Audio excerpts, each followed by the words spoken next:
Hey there, bro. How are your New Year's resolutions going? Oh, splendid. Well, mine are going great. Just last Friday, I went to this party and got faced for about 12 hours straight. The results were as expected. I was praying to the porcelain god all weekend while conquering the worst migraine of my entire adult life. The sweet taste of badly digested dolce tequila mixed with my own bodily stomach fluids. Sublime how it lingers on the palate. So I'd say I'm fine. I'm fine. I'm fine. I'm fine. Alright, who am I kidding? I'm not fine. Newsflash, this is not fine. But you know what? New Year's resolutions are a giant ruse anyways. Sorry to break it to you, but at their best, they're just another excuse to get totally fucking wasted during the holidays. And at their worst, they're severely broken, completely delusional, and a huge waste of everybody's precious time. So, where does this weird tradition come from? Why does it need to suck so damn much? And please, for the love of dog, can we actually fix them? You might not know this, but New Year's resolutions actually go back a very long time. Almost 4,000 years ago, in fact. All the way to the ancient Babylonians. At the end of each year, all of these ancient farmers and craftsmen would rub shoulders with high society and partake in a 12-day-long religious festival known as a Ikiti. And this festival got accompanied by another ominous tradition. A ceremony to the gods, where they would make promises that they could not keep. Like repaying their debts and returning objects they had borrowed unscathed. Blasphemy! And all that only to do it again the following year. Luckily, this odd tradition slowly morphed into the much more helpful and mature practice we all know and love today. New Year's resolutions, where we still collectively make promises we cannot keep only to do it again the following year. Douglas, you're being such a negative Nancy. Why don't you believe in the undying resilience of the human spirit? I bet you nowadays we can keep to our resolutions just fine. Sorry bro. I can't help it. It's just... Don't tell anyone, but I've snacked on the forbidden food. I've gained a hidden knowledge about good and evil. It was just a nibble, but then it came after me. Its eldritch tentacle slithered out of the darkness. It looked me right in the eyes. The sworn enemy of all our worthwhile mortal endeavors. It was... Replicated peer-reviewed studies. The horror! So the scientists have supposedly found out that 90% of people won't keep to their New Year's resolutions. I don't know about you, but I don't like those odds. Like, at all. I swear, scientists, can't you just take a break? First you ruined tobacco, then you ruined bacon, and now this? What's next? Coffee? Oh no, don't you dare touch my baby. I've gotta be honest, I'm really outraged about these numbers. We go to all of this trouble, meticulously scribbling down these New Year's resolutions onto a piece of paper, giving them a good luck's kiss, and even tucking them in for the night. Into our favorite out-of-reach jar so they can wake up bright and early next year. So what gives? What more could you ask from me? I'm just a mere mortal conforming to age-old traditions.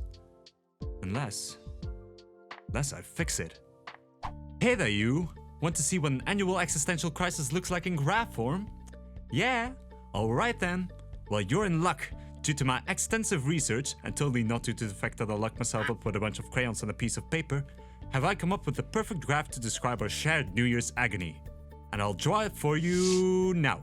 So here we have time on the horizontal axis, and we have motivation on the vertical axis. Motivation is definitely not the right word for this. Ideally it would be the collective of all driving forces that get us to take action. But I like confusing the heck out of people, so I'm sticking with this. The most important thing about this graph is the activation threshold.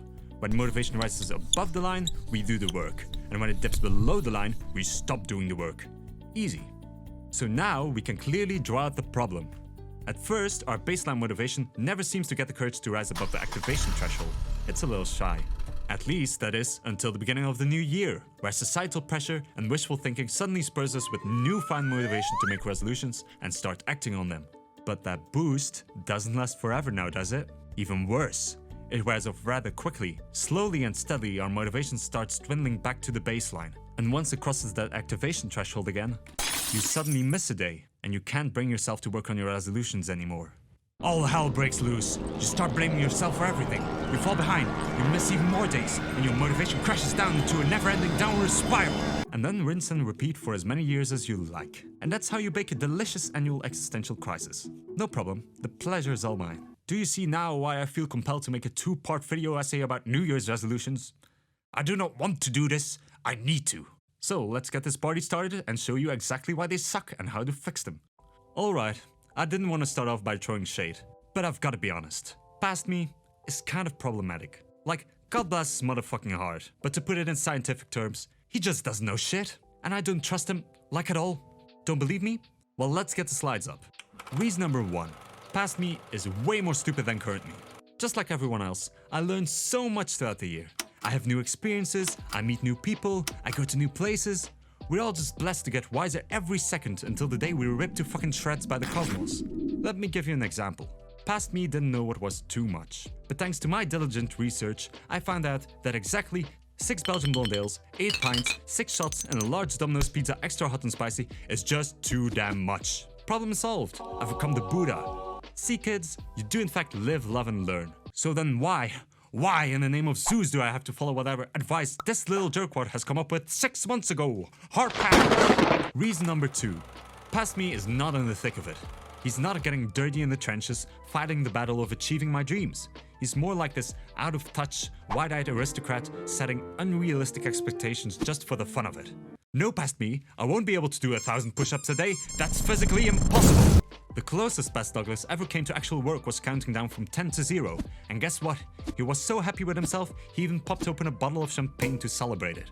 Oh, sweet summer child. So maybe we should be a bit more flexible. Change our resolutions as we go along and gain some relevant work experience. Yeah. And then I haven't even talked about the worst part yet. Reason number 3. Past me is drunk on the Holy Spirit. I don't know what else to tell you. We're just not these saintly Christians anymore, okay? The holidays have become this lavish, decadent, carefree 2-week bonanza where we watch Miracle on 34th Street on repeat because white people. Damn you white people. And that's fine. I get it. 2021 sucked ass. We need to party that shit out. But I just don't think stuffing yourself with roast turkey and drowning your gullet in expensive sparkly wine is very conducive to solid decision making. And that's partly why I'd like to consider adjusting my resolutions throughout the year, and also why I think I'll be refraining from making any major changes during the holidays. But that's enough about me. How about we get to some real talk? Get to the good shit! And this week's good shit is brought to you by one of my closest, bestest friends, Doodle Douglas. Take it away.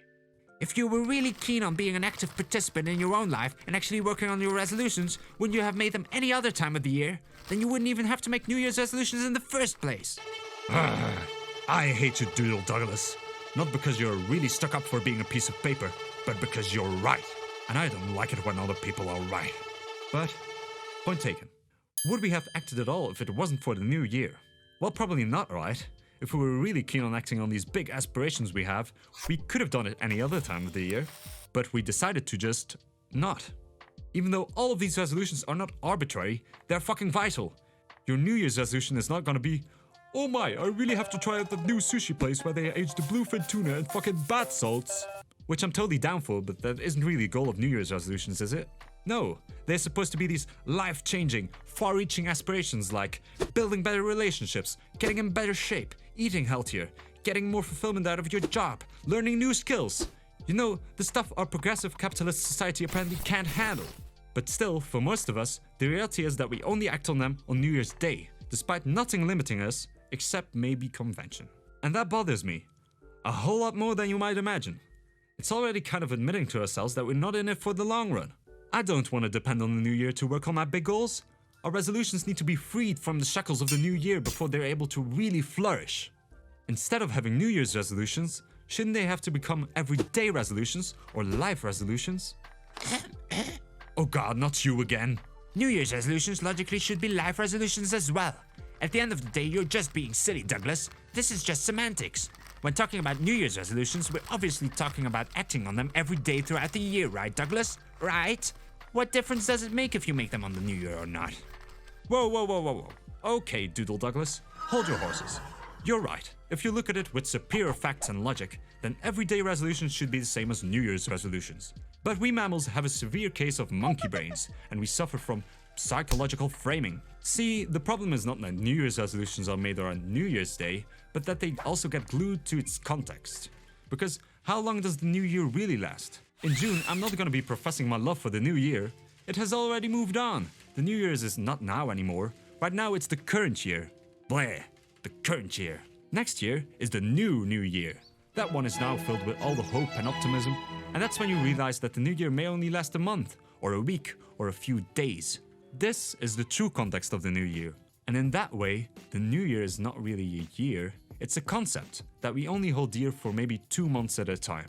So, tying our resolutions to the new year seems a bit like begging your resolutions to become irrelevant. Oh me, what has become of this new yearness we were all so excited about?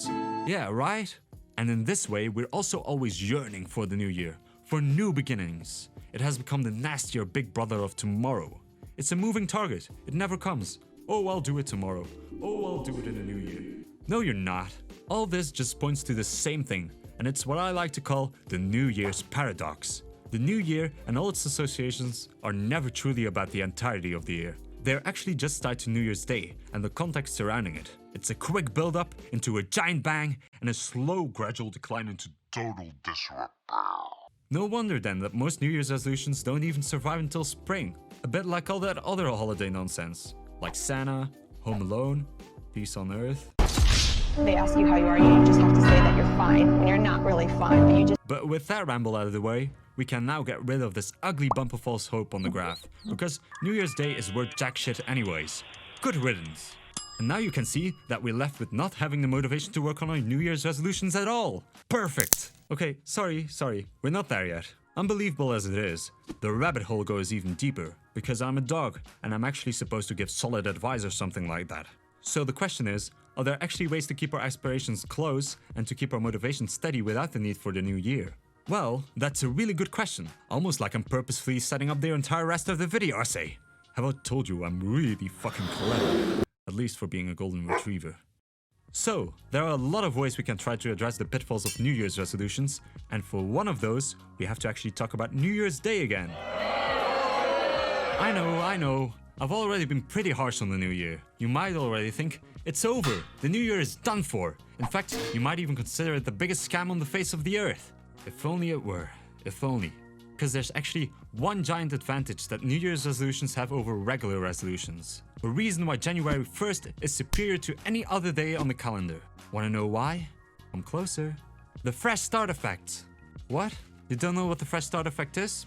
Well, it's a psychological phenomenon where people are more likely to take action towards a goal after a temporal landmark that represents new beginnings. It allows the brain to work from a clean slate so you can forgive your past mistakes and move forward. But to take advantage of the fresh start effect, you don't have to wait until the end of the year. Put on a wig and a fake mustache, change your name to Advik Kumar and move to India, that would be silly. It's a psychological quirk, remember? And if there's anything we're better at than filling our own New Year's resolutions, it's definitely abusing the shit out of our barely evolved monkey brains. For example, in one study, they let a bunch of students partake in a survey where they had to define a personal goal and how they were gonna achieve it. Then, when spring arrived, all the participants would get a friendly reminder on their goal. But the participants were split into two groups. Wanna know the difference? For one group, it stated that they would get the reminder on the 20th of March. For the other group, the day was contextualized a little different. Namely, the first day of spring. How quaint! And the results were staggering. The second group were significantly more motivated to pursue their goals than the first group. Totally rad, bro! But why stop there? We do not only have seasons, we've got months, weeks, and most important of all, we have days. Days are wonderful, because they're these manageable chunks of time where we can actually sort of comprehend what we're able to get done. Every day we can get a little piece of the puzzle slotted into any resolution we want. And they're also the perfect contender for a clean slate. We go to bed tired and foggy, but we wake up fresh and we're greeted with a new day. And if you frame it as such, you're also greeted with a new start. And you know what? Without even realizing it, I've actually been implementing this idea into my life already. Every morning before I start my day, when I've brewed my coffee and I open my workspace, my past self greets me with this lovely quote that I will now dramatically read for you. You have been given a new day, a fresh start. You can do with it whatever you want. You can waste it or use it for good. What you do today is important because you are exchanging a day of your life for it. When tomorrow comes, this day will be gone forever. In its place is something that you have left behind. Let it be something good, fun, and worth remembering. It almost sounds like the beginning of a video game. Here you go, traveler. A motivational speech before you embark on your epic quest to fight the evil dragon of procrastination and save the fair maiden of friendship and fun. And this small quote actually has a lot more going for it than I first thought. It uses the fresh start effect, but it's also a form of gratitude. You've been given another day, dude. That's wicked. And also, it reinforces responsibility. After reading it, I just always want to do good for myself, you know? I highly recommend writing this down somewhere, ideally where you can read it every single day. But don't forget to write it down in your own words, because this needs to be a reminder from yourself, a reminder that the past has gone, but the present is ripe for the taking. Okay, now we've talked about the new year, but I feel like I'm missing something. Something pretty important. Like I'm almost ignoring half of what really needs to be said. Oh yeah, we need to talk about resolutions. Click here to watch the next video where I talk about resolutions and how you can apply some of this stuff in your own life. Or if I haven't uploaded it yet, you can just subscribe. Wait, am I stuck like this then? Fuck!